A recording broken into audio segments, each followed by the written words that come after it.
always, the Thunderdome. This is New York Giants Straight Talk, powered by Online Big Blue LLC. I want to talk about J.J. McCarthy, and can the Giants really make that reach with the 6th overall pick? Have they not learned anything from the ghosts of Giants past? Is he truly rocking up the draft board like everyone says he is? Is there a better option? Is there a different option? I mean, you look at what he did at the Combine, McCarthy, and I'm not taking anything away from J.J. McCarthy. I'm not saying he's going to be a good quarterback. I'm not going to say he's going to be a bad quarterback, because I've said it a million times before. Dude's got 659 total passes in college, almost half as less as certain other players have. And it's hard to gauge a true body of work when you are a supportive player on a team that is run first centric and play good defense. It's hard to gauge. And I asked some people on the stream today, name me a quarterback that really didn't have, kind of had, not pedestrian, but kind of had average college stats. But at the end of the day, came in and was stellar. I mean, everyone points to Tom Brady. Someone mentioned Drew Brees, and I had to point out the fact that the Drew Brees actually threw for almost 11,000 yards in college with the Boilermakers. It's a difficult scenario, a difficult situation to figure out. Now, is he rocketing up the draft boards like some people think? Some pundits are saying that he is. I don't know. Does he have the physical skills? Is he part of? We're here because you're looking for the best of the best of the best, sir. Is he in the best of the best in that group of Penix, Drake May, Caleb Williams, and Jaden Daniels? I still think he's a step below, but I mean, can you really think that he could move up the draft board as much as he did? Now, if you watch his combine, McCarthy, and you have to watch everything. Just don't watch parts of it. It started off kind of rough for him. He had some inaccurate throws. He kind of got into the groove though. He showed he's got a little bit of giddy up on the deep ball. Do I think that he has the arm strength of someone like a Penix or a Milton? No, I don't. Does he have a little bit of zip on those intermediate to short passes? Yeah, I think he does. Does he have the physical makeup? Yeah, I mean, he looks the part. But then again, there's a lot of people that look the part when you're playing against the all-Cones team. Now, my thing is, going into this, I wanted to see, was he going to have some velocity on the ball? You notice that he needs to generate a little bit more torque with his throw than someone like Penix or Milton or some of the other people that threw that day. But it comes at no surprise. Like I said, he was very good on some of the intermediate and the short passes. But that, to me, does not make you all of a sudden jump up into the top 10 consideration. I mean, if that's the case, Bo Nix had a great combine. Bo Nix, I was actually very surprised. There was a lot of questions about Bo Nix's footwork. He looks sound dropping back. He's got a big arm. I still think, is he a first round pick? If you're going off of the J.J. McCarthy theory that his combine led him into the first round, if anything, Bo Nix did more to help himself than anything else. And same thing with Penix. Penix showed that he had a huge arm. He's got ginormous hands at 10.5 inches. And his arms are 33 and 5/8.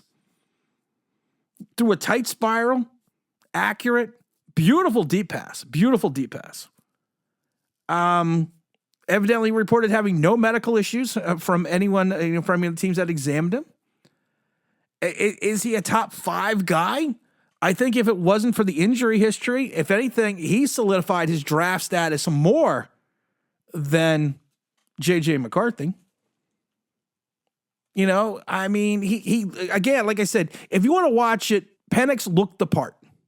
Penix truly looked the part of a top 5, top 10 quarterback. He really did. But again, it's against the all-Cones team. This is good. Like I said, it's a good litmus test for players like McCarthy and all these other guys that come in, so you can see what they can do. I want to see what they do on their pro day. It's an orchestrated ballet in reference to what you do the best, and that's what they're going to do at Michigan, which is smart. Penix, I think McCarthy did come in around 6'2", 219 pounds. Going on some people that kind of hurt themselves a little bit. And we're going to get back to McCarthy in a minute, but I think Rattler hurt himself. I think that, go back a couple years ago now, he was going to be a potential first overall pick. He's got the arm strength. He didn't have the flick of the wrist like I remember seeing him in South Carolina. He's athletic. He's got a little. I think he's under 6 feet. His accuracy, I just didn't see, and it's pretty bad. His accuracy you don't see when you're just doing, when you're doing the orchestrated ballet. I think someone like Devin Leary from Kentucky came up strong, came up like 7-up. The problem with Devin Leary is he doesn't have that big arm. He really doesn't. He does not have the big arm. He does not have the Joe Milton arm. But if you're looking for a guy that's going to be consistently accurate in short to mid-range passes, Leary was outstanding. If anything, he definitely helped his draft stock. Joe Milton was another one. I think he put his finger up on the scale a little bit. Joe Milton did what you thought he was going to do. And he showed up with the big arm.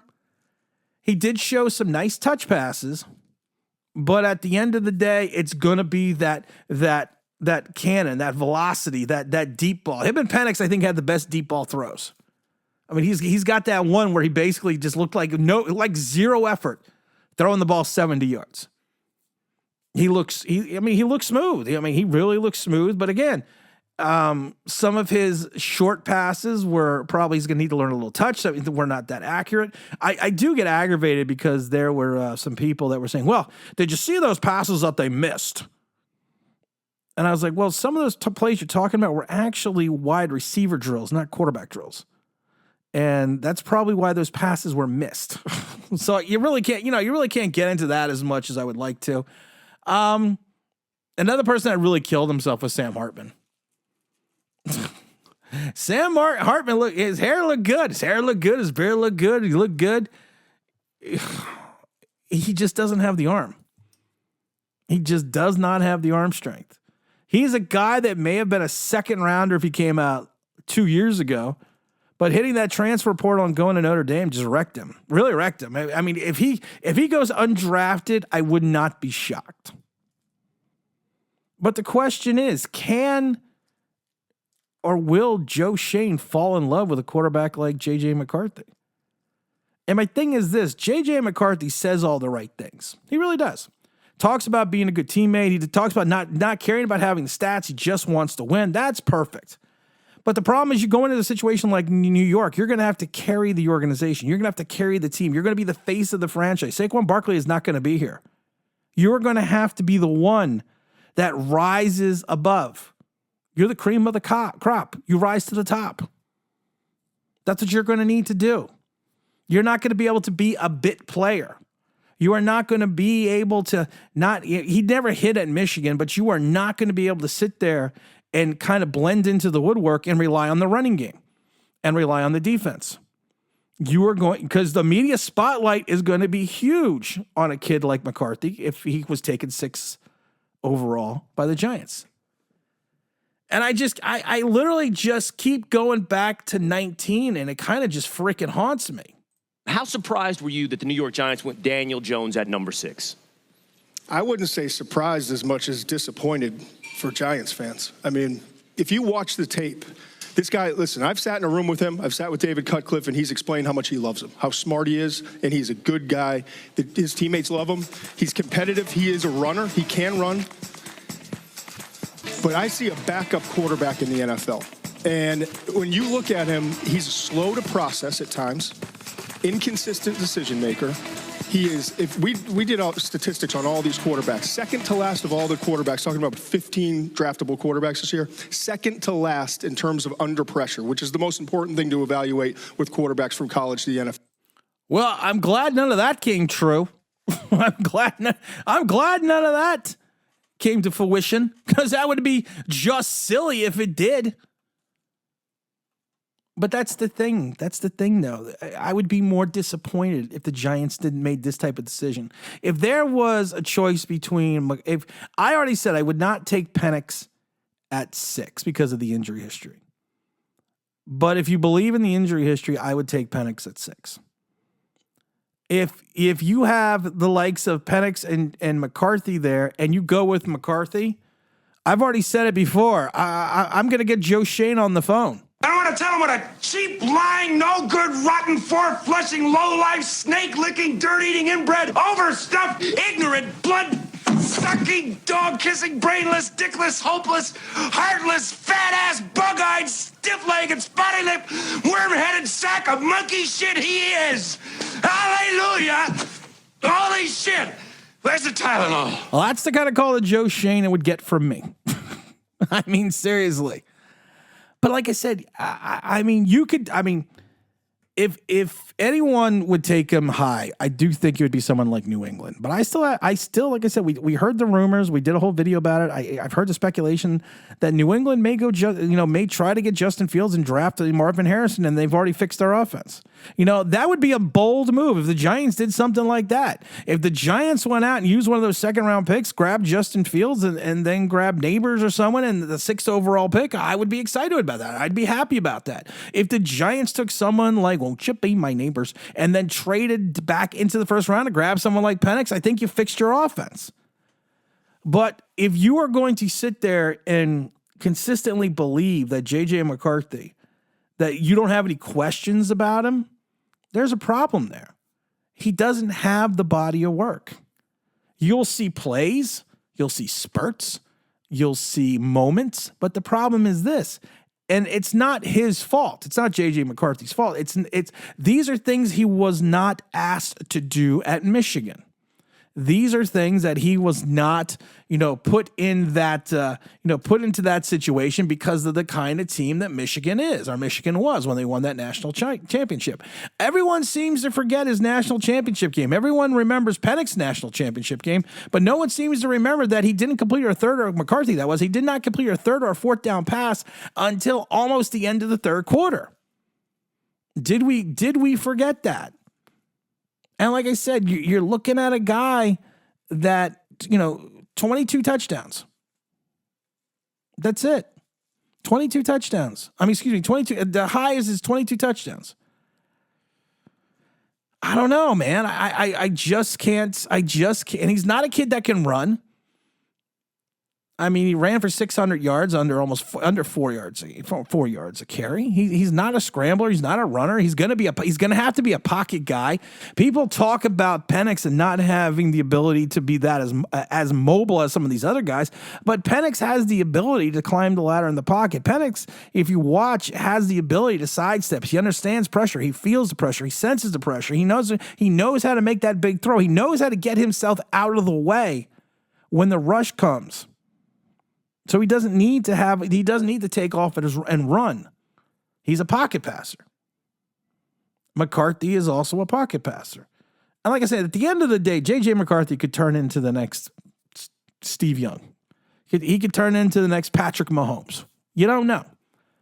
You don't know because he doesn't have the full body of work that you can look at in college and say, and I've said this before, I take all college stats with a grain of salt, and once college is over, those stats are gone. You have to watch the plays. You have to watch all the plays, but you can't just go to YouTube and look at just the good stuff.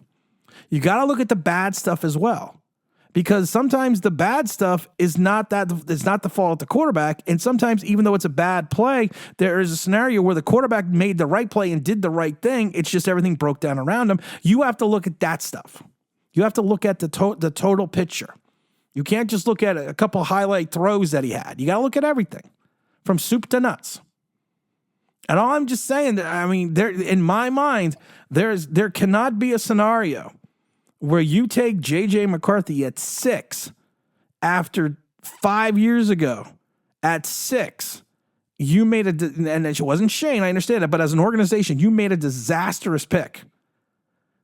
With going with a guy that you had limited faith, limited film on, because again, Daniel Jones at Duke was not asked to do the things that, people like a Penix or a Caleb Williams did. Everyone gets down on Caleb Williams because he had a bad year with 3,700 yards and 30 touchdowns. Yeah, he had the Heisman year before, but he lost his best receiver. His offensive line sucked, and he had no defense. He willed USC to those 7 wins. And he made throws and he made plays. And again, watch the bad plays at USC with Caleb Williams. You watch the good things that he does and the things that he can do to help extend a bad play and make it into a positive play. So you have that ability to view that. We don't know that with McCarthy. We don't. McCarthy is the great unknown. Like I said, McCarthy could turn around and shock the world. He could go first overall. He literally could. You don't know. Nobody knows. And he could turn out to be the greatest quarterback in the history of the NFL.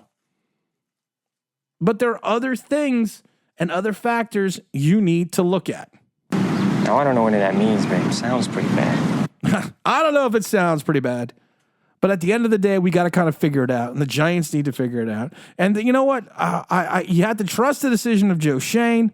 But like I said, if this comes about and this truly happens, and the Giants really think this is going to happen, some fans think it's going to happen, I think we're going to be in for another long season. I would wish McCarthy well, and like I always do. And any team, like I said, I was on Team Jones that first year until I started seeing things that just didn't make sense. And that second year, you kind of saw the wheels just kept falling off the bus.